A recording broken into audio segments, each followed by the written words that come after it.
James Creedon. James, you're taking a look at the spin, and presidents are very good at putting spin on various things, but particularly the spin on the Syria diplomacy and social media.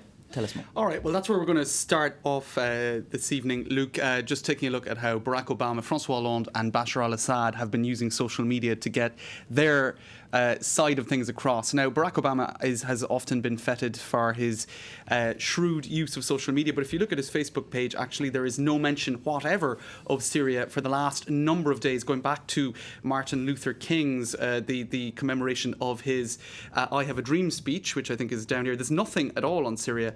At all. It's all domestic issues. If you go to his Twitter account, however, this is the White House official Twitter handle.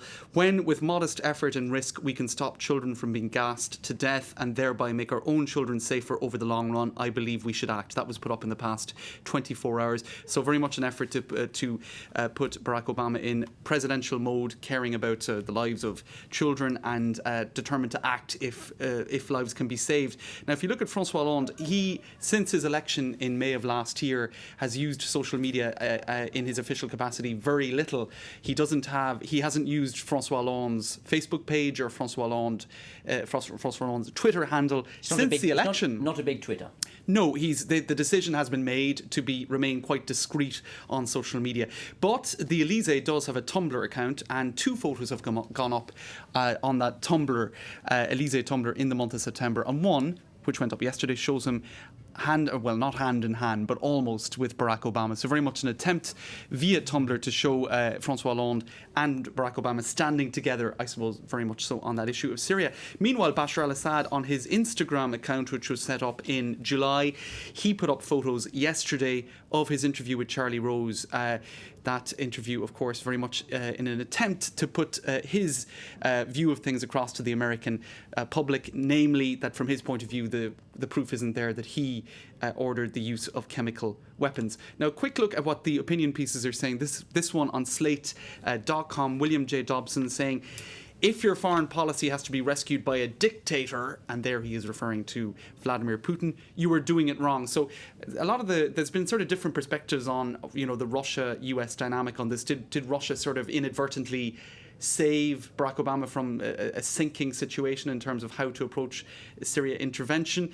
Others are saying, in fact, that Putin tricked the West. That's this headline in the French language, or the French magazine Le Point, how he tricked the West in terms of getting rid of their trump card, which was to go into Syria to get rid of chemical weapons, which Syria might now actually hand over of its own volition. Going back to that Slate piece, William Dobson says, dazed and confused, Obama has been so vague, really, in terms of how he's going to act, that Sun Tzu would be proud of him. Sun Tzu, that Chinese general and author of the classic book, The Art of War, he once said, the whole secret lies in confusing the enemy so that he cannot fathom our real intent. I don't think that's what Obama was aiming for, actually. So William Dobson being quite facetious in that piece. Stop saying the Russian deal is a solution for Syria, says Joshua Keating, also for Slate.com. He is very critical of how the media is simplifying what's happened, the sort of diplomacy around Syria and the move towards some sort of consensus, even though it's far from resolved. A solution, he says, how is it a solution when you've had nearly 100,000 people killed and 2 million refugees? It's certainly not a solution for Syria. Quick look at BuzzFeed.com. They've pointed to this excerpt from the 9/11 memorial today in New York City, the 15-year-old niece of a victim of the 9/11 attacks. Let's take a listen to what she had to say. And my uncle, Salvatore T. Papasso. I was only 3 when you were taken from us, and we love you and miss you very much. And President Obama, please do not bring us to another war. So there you go. She took advantage of her, I suppose, moment in the spotlight there to say to Obama, we don't want another war. So as we're speaking about 9/11, 9/11 is also Bashar al-Assad's 48th birthday, as it would happen. Now, it doesn't seem that he's been marking that birthday with jubilant celebrations, probably wisely. Better to keep a low profile at the moment, Bashar.